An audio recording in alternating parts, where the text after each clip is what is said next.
The most dangerous men are not the ones who lose their temper, but the ones who go silent after seeing someone they care about in pain.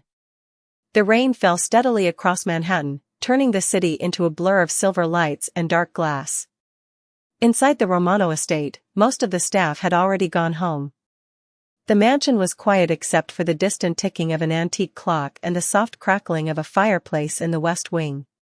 Vincent Romano sat alone in his private study overlooking the skyline. At 38 years old, he had built a reputation that made powerful people choose their words carefully whenever he entered a room. He was respected, feared, and almost impossible to surprise. Yet on this particular night, something caught his attention immediately. A faint sound echoed through the hallway outside his office. It was not loud. Just the sound of someone stumbling slightly before regaining their balance. Vincent looked up from the report spread across his desk. Through the partially open door, he saw a familiar figure moving down the corridor. Ava Brooks. She worked in the mansion as part of the household staff. 26 years old, kind-hearted, dependable, and known by everyone for her quiet generosity.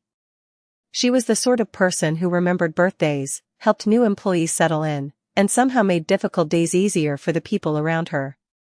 But tonight something was different. Vincent stood and stepped into the hallway. Ava froze when she noticed him. For a brief moment neither of them spoke. The warm light from the wall sconces illuminated her face, and Vincent immediately noticed the exhaustion in her eyes. She looked as though she had not slept in days. More troubling was the expression she carried. Fear. Not panic. Not anxiety. Fear. The kind of person tries very hard to hide. Mr. Romano, she said softly, forcing a smile that disappeared almost as quickly as it appeared. I did not realize you were still awake. Vincent studied her carefully. Ava lowered her gaze. That alone was unusual. She was always respectful, but never intimidated. Tonight she could barely meet his eyes. You are late, Vincent said calmly. Everything all right? Yes, sir. The answer came too quickly. Ava tightened her grip on her purse strap and took a small step backward. Vincent noticed her hand trembling. He also noticed what appeared to be a faint mark near her jaw that she seemed determined to conceal. The hallway suddenly felt very still. Outside, thunder rolled across the city. Ava attempted another smile. It was just a long day. Vincent said nothing. Silence stretched between them. He had spent years learning how to read people. He knew when someone was hiding the truth. Ava finally looked up, and what he saw in her eyes made his chest tighten. There was sadness there. Hurt. And something else. Shame that did not belong to her. Vincent took one slow step forward. His voice remained calm, but it carried a weight that immediately filled the corridor. Ava, he said. Who did this to you? The color drained from her face. Her lips parted slightly as though she wanted to answer, but no words came out. Then, for the first time since he had known her, Ava Brooks looked completely lost. Ava's eyes filled with tears almost immediately.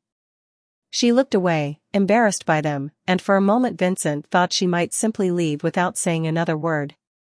Instead, she slowly lowered her purse to the floor and sat down on a nearby bench beneath one of the mansion's tall windows. Rain continued sliding down the glass behind her, turning the lights of Manhattan into soft streaks of gold and silver. Vincent remained standing for several seconds before taking a seat across from her. Neither rushed the silence. Some truths required room to breathe before they could be spoken. Ava clasped her hands together tightly. I am sorry, she whispered. I do not know why this is affecting me so much. Vincent said nothing. He simply waited. Ava stared at the marble floor as memories began returning. Earlier that day, the Romano Foundation had sponsored one of the largest charity events in the city. The annual gala attracted executives, investors, public officials, and philanthropists from across New York. Normally another staff member would have attended on behalf of the estate, but a scheduling conflict left Ava responsible for delivering important documents and coordinating several last-minute arrangements. She had arrived shortly before sunset. The hotel ballroom looked like something from a movie. Crystal chandeliers sparkled overhead.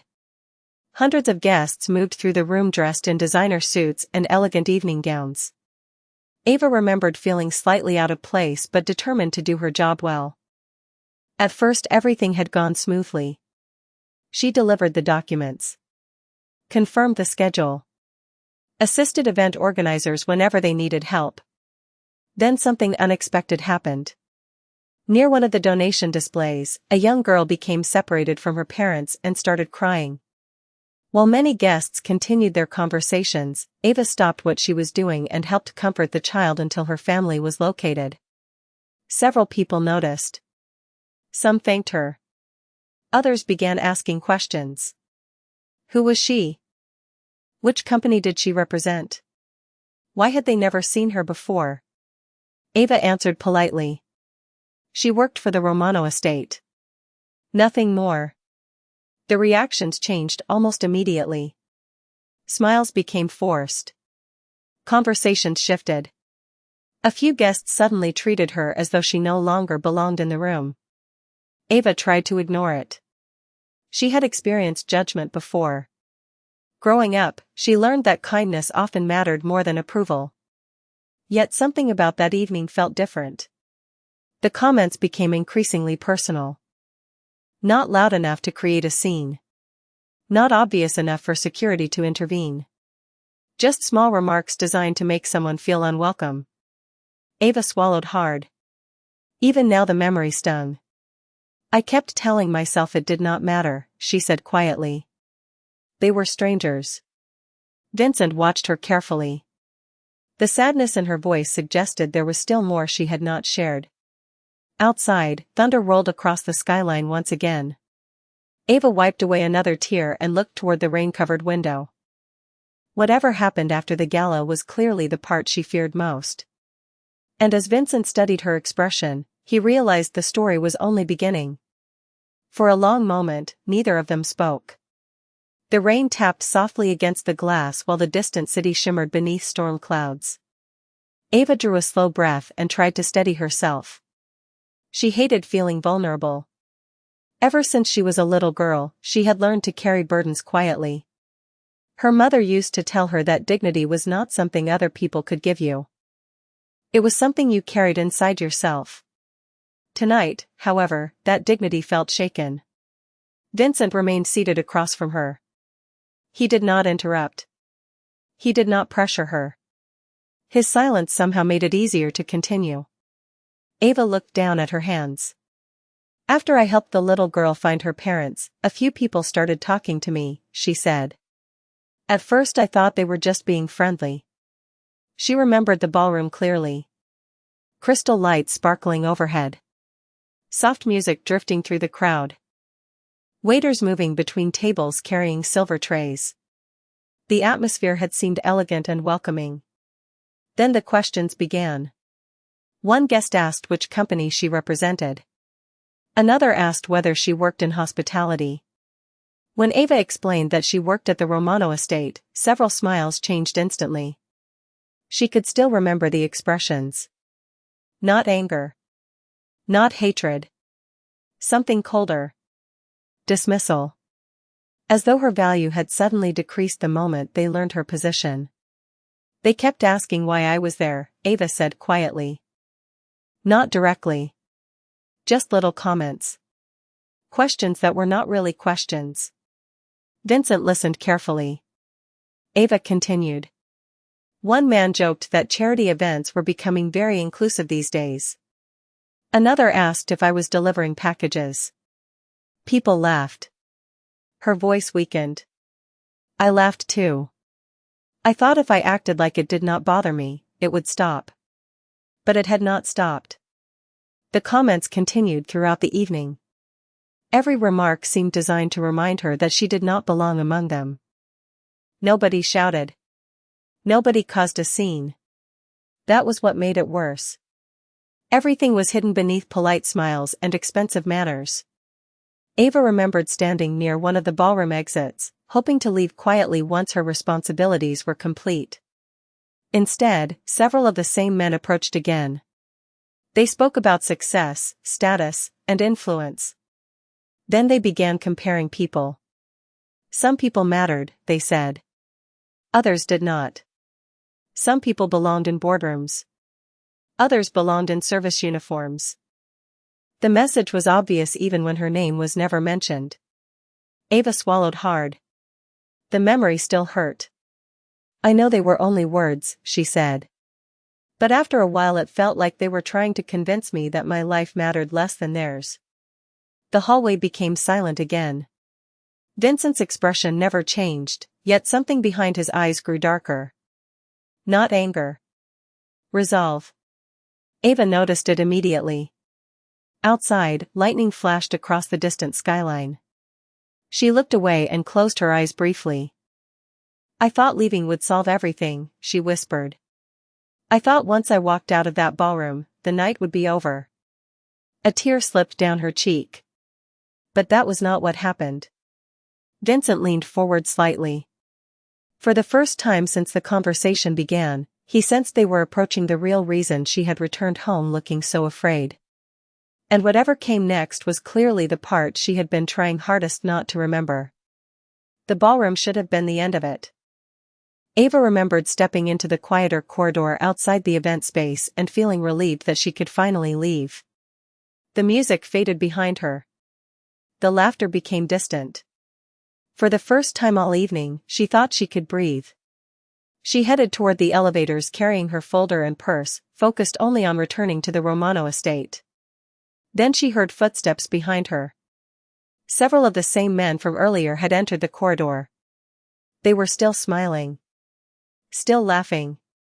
Still speaking in the polished language of people who believed they could say anything without consequences. One of them commented that she seemed eager to leave. Another joked that people in service positions were always in a hurry to get back to work. The others laughed. Ava kept walking. She refused to engage. She pressed the elevator button and stared at the display above the doors. All she wanted was to go home. Yet the remarks continued. Questions became assumptions. Assumptions became judgments. One man wondered aloud whether someone like her had ever attended an event so exclusive before. Another suggested that people often confused kindness with importance. A third remarked that some individuals spent their entire lives serving others while never becoming anyone themselves. The words were carefully chosen. Designed to sound harmless. Designed to leave no evidence.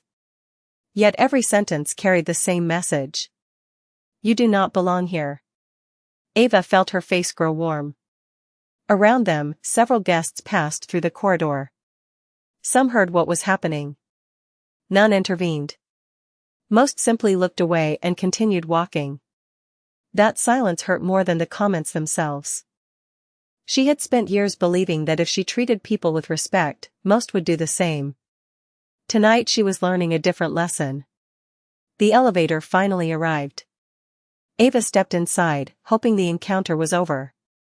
Just before the doors closed, she glanced back. The men were still standing there. Smiling. Amused by their own behavior. As though making another person feel small was a form of entertainment. During the ride down to the lobby garage, Ava stared at her reflection in the mirrored wall. For the first time that evening, she questioned herself. Not because the men were right. Because their words had been repeated so many times that part of her wondered why they had affected her so deeply. By the time she reached her car, she felt emotionally exhausted. She drove through the rain for nearly 40 minutes, replaying every moment in her mind. Every smile. Every comment. Every person who chose silence. Back in the mansion hallway, Ava's voice trembled. I know it sounds insignificant compared to real problems, she said quietly. But they made me feel invisible. Vincent remained perfectly still. The storm outside seemed distant now. What mattered was the look in Ava's eyes. She was not describing a single unpleasant conversation. She was describing the moment someone tried to convince her that her worth depended on her status. And that was something Vincent Romano would never tolerate. Ava lowered her head and wiped her eyes with the back of her hand. The embarrassment in her expression seemed to trouble her almost as much as the memory itself. She had spent years helping other people through difficult moments, yet now she found herself struggling to explain why a few careless words had affected her so deeply. Vincent understood something she did not. The issue had never been the comments alone. It was the deliberate attempt to strip away a person's sense of worth. "Look at me," Vincent said quietly. Ava hesitated before raising her eyes. His expression remained calm. "Nothing they said changes who you are." The certainty in his voice caught her off guard.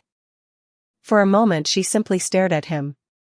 Then another tear escaped despite her efforts to stop it. "I know that," she whispered. "At least I think I know that. But when enough people look at you like you do not matter, part of you starts wondering if maybe they are right." The admission seemed to cost her something. She immediately looked away.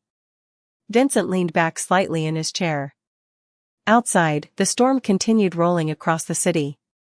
The distant glow of Manhattan reflected against the rain-covered windows. "They were wrong," he said. Ava gave a small, uncertain laugh. "You make it sound simple." "It is simple." His answer came without hesitation. People who measure human value by status usually reveal more about themselves than the person they are judging. Silence returned. This time it felt different. Less painful. Ava slowly relaxed her grip on her hands. For the first time that evening, some of the tension in her shoulders began to disappear. Vincent studied her carefully. He remembered the countless stories staff members shared about her over the years. The security guard whose wife received flowers from Ava after surgery. The young employee she helped train when everyone else was too busy. The elderly groundskeeper who still talked about the meals she brought him during recovery. Good people left evidence of their character everywhere they went. Ava had done that for years without expecting recognition. Meanwhile, the men from the gala had spent an entire evening proving exactly who they were. The contrast could not have been clearer. Vincent stood and walked toward the window. His reflection stared back at him through the glass. Behind him, Ava remained seated on the bench. The mansion felt unusually quiet. Then Vincent asked a question that surprised her. "Do you remember their names?" Ava looked up. "Some of them." "Tell me." She frowned slightly. "Why?" Vincent turned toward her. "Because people should be accountable for the way they treat others." Ava hesitated. Part of her wanted to let the entire matter disappear. That was always her instinct. Move forward. Stay kind. Avoid conflict. Yet another part of her remembered every face. Every smile. Every moment someone chose arrogance over decency. Slowly, she began listing the names she could remember. Vincent listened without writing anything down. He did not need to. By the time she finished speaking, the atmosphere in the hallway had changed completely. Ava sensed it immediately. The conversation was over. The listening was over. Somewhere behind Vincent's calm expression, a decision had been made. And although she could not yet see its shape, the city was about to feel the consequences of it. The moment Ava finished speaking, Vincent checked the time on his watch and nodded once. "Go get some rest," he said. "Tomorrow will be different." Ava wanted to ask what he meant, but something in his expression told her the answer would not come tonight. She slowly stood from the bench and picked up her purse.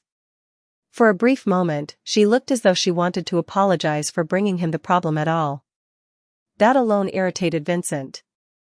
Good people always seem to apologize for burdens created by others. "Ava," he said before she could leave. She stopped and turned around. "You did nothing wrong." The words landed differently this time. Ava held his gaze for several seconds before quietly nodding. Then she disappeared down the hallway toward the staff wing of the mansion. The moment she was gone, the atmosphere changed. Vincent returned to his study and closed the door behind him. The rain continued falling outside, but now the city seemed strangely quiet. He picked up his phone and made a single call. Less than 15 minutes later, lights began turning on throughout different parts of the estate. Senior advisors arrived despite the late hour. Security directors returned after ending their shifts. Legal consultants answered calls they knew better than to ignore. By midnight, 5 people sat around the conference table overlooking Manhattan. No one asked unnecessary questions. Vincent placed a sheet of paper in the center of the table. Several names were written on it. The room grew silent. One advisor immediately recognized them. Corporate executives. Investors. Influential donors. Men who appeared regularly on magazine covers and charity boards. What happened? Someone finally asked. Vincent leaned back in his chair. I want everything. The advisor frowned. Everything? Vincent nodded. Business partnerships. Public records. Board memberships. Complaints. Internal reviews. Any pattern of conduct people have ignored because these men are powerful. Nobody argued. Laptops opened. Phones appeared. Messages were sent. The investigation began. Hours passed. Outside, the storm slowly drifted east across the Atlantic.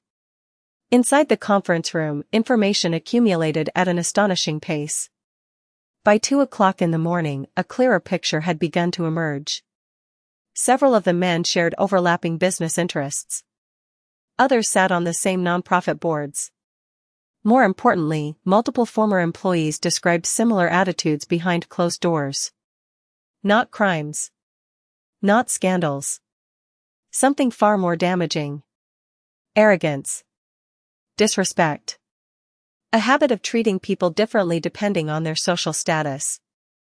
Around 3 o'clock, one advisor received an unexpected call from an assistant event manager who had worked the gala. The man sounded nervous. He admitted he had witnessed part of the interaction involving Ava. He confessed that he should have spoken up but feared losing his position. Vincent listened carefully as the details were confirmed. When the call ended, nobody spoke for several seconds. The truth was now undeniable. Ava had not exaggerated. If anything, she had minimized what happened. Vincent walked to the floor-to-ceiling window and stared out across the sleeping city. Thousands of lights glowed beneath the darkness. Somewhere among them, the men whose names sat on that table were likely sleeping peacefully, convinced the evening was already forgotten. They had no idea that before sunrise, the first consequences of their behavior would begin moving quietly through every corner of their carefully constructed world. By the time the first light of dawn appeared above Manhattan, the work was already underway. Vincent had not slept. Neither had most of the people gathered around the conference table. The city outside slowly awakened, unaware that conversations had been taking place throughout the night in offices, boardrooms, and executive suites. At 6 in the morning, several nonprofit organizations received information prompting internal reviews of leadership appointments. By 7 o'clock, corporate compliance departments began examining complaints that had previously been dismissed as insignificant. By 8 o'clock, a handful of influential investors quietly requested meetings regarding partnerships they no longer felt comfortable supporting. None of it was dramatic. There were no public accusations. No headlines. No speeches.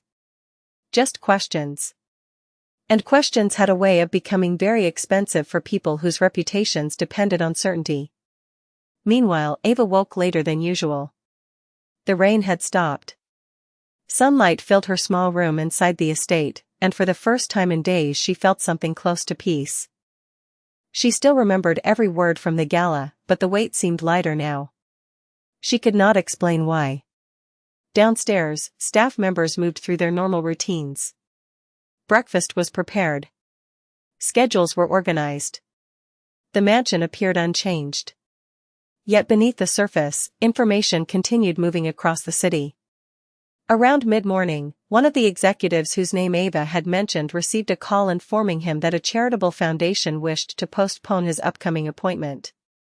Another discovered that a prestigious speaking engagement had suddenly been reassigned. A third found himself answering uncomfortable questions from colleagues about conduct and professional standards. None of them understood how the pressure had appeared so quickly. By noon, several of the men had begun contacting one another. Their conversations all sounded remarkably similar. Confusion. Concern. Uncertainty. For the first time in years, they were being forced to explain themselves instead of judging others. Back at the estate, Vincent stood near the window of his study watching the city below. One of his advisors entered carrying an updated report. "The pattern is spreading," he said quietly. Vincent glanced at the documents. Additional witnesses had come forward. Event staff members were now willing to speak openly about what they observed. Not because anyone threatened them. Because once one person found the courage to tell the truth, others followed. Vincent nodded once and returned his attention to the skyline. He was not interested in humiliation. He was interested in accountability. There was a difference. Across the city, powerful men who had spent years measuring human worth by titles and influence were beginning to discover something uncomfortable. Respect could not be purchased. Status could not guarantee admiration. And a single act of arrogance could reveal more about a person's character than decades of carefully managed public relations. As the afternoon sun reflected from the glass towers of Manhattan, the consequences continued spreading quietly through circles that once seemed untouchable. And for the first time since leaving the gala, the balance had begun to shift. 3 days later, the city was still talking. Not loudly. Not publicly. The conversations happened behind closed office doors, during private lunches, and in quiet phone calls between people who suddenly viewed certain names differently. Reputation had always been the most valuable currency among the powerful, and once doubt entered the room, it rarely left. Ava noticed none of this at first. She returned to her normal routine inside the Romano estate. She organized schedules, helped new employees settle into their roles, and greeted staff members with the same kindness she had always shown. Yet people treated her differently now. Not because they knew the details of what happened at the gala. Because they sensed something had changed. The sadness that had followed her home that night was gone. In its place was a quiet confidence. She no longer questioned her worth. One afternoon, while arranging documents in the main office, Ava overheard 2 employees discussing recent news involving several prominent business leaders. Internal reviews. Board resignations. Withdrawn invitations. Public scrutiny. The details sounded familiar. Ava said nothing. She simply continued working. Deep down, she suspected the chain of events was connected to the night she spent talking with Vincent. Later that evening, one of Vincent's advisors entered the study carrying a report. "They finally understand," he said. Vincent looked up from his desk. "Understand what?" The advisor placed the file on the table. "Who she is." Vincent remained silent. The advisor smiled faintly. Not her job title. Not her position. Her value. That distinction mattered. The men from the gala had spent years measuring people according to influence, wealth, and status. They believed importance came from titles. They believed respect could be earned through power alone. Now they were discovering something they should have learned long ago. Character mattered more. Across the city, people who once dismissed Ava as insignificant were beginning to realize that the woman they looked down upon had quietly earned the loyalty and admiration of everyone around her. Not through fear. Not through money. Through kindness. That realization unsettled them more than any public scandal ever could. As the sun began setting over Manhattan, Ava stepped into the mansion garden for a few moments of fresh air. Golden light stretched across the grounds. The city skyline shimmered in the distance. For the first time in days, she felt completely at peace. She still remembered every word spoken at the gala, but those words no longer carried power over her. They belonged to the people who said them, not to her. From a second-floor window, Vincent watched the garden below. He saw Ava standing quietly among the flowers, her face illuminated by the fading sunlight. She looked stronger now. Not because someone had protected her. Because she finally understood what he had known from the beginning. The opinions of arrogant people could never determine the value of a good person. And somewhere across the city, the men who once believed otherwise were learning that lesson the hard way. The following Saturday, Vincent asked Ava to accompany him to a community center on the west side of the city. He offered no explanation, which was not unusual. Ava simply agreed and rode with him through the afternoon traffic as Manhattan glowed beneath a clear autumn sky. When they arrived, she immediately noticed families gathering outside the building. Children played basketball on a newly renovated court. Volunteers carried boxes of supplies through the front entrance. The atmosphere felt warm and welcoming. Ava assumed they were attending a routine charity event connected to the Romano Foundation. As soon as she stepped inside, however, something felt different. People smiled when they saw her. Several greeted her by name. Others thanked her for previous volunteer work she barely remembered doing. Confused, Ava followed Vincent into the main hall where rows of chairs had been arranged facing a small stage. Before she could ask what was happening, the event coordinator walked to the microphone and welcomed everyone. Then he said something unexpected. Today we are honoring someone who has spent years helping others without ever asking for recognition. Ava froze. A large screen behind the stage illuminated with photographs. There she was helping staff members at the estate. Visiting community programs. Organizing donations. Supporting people during difficult moments. Small acts of kindness she never imagined anyone noticed. The audience began applauding. Ava felt tears gathering in her eyes. Slowly, she was invited onto the stage. Hundreds of people stood before her. Families. Volunteers. Teachers. Community leaders. The applause continued. Not because of a title. Not because of wealth. Because of character. Ava struggled to find words. For years she had believed kindness was something quiet and invisible.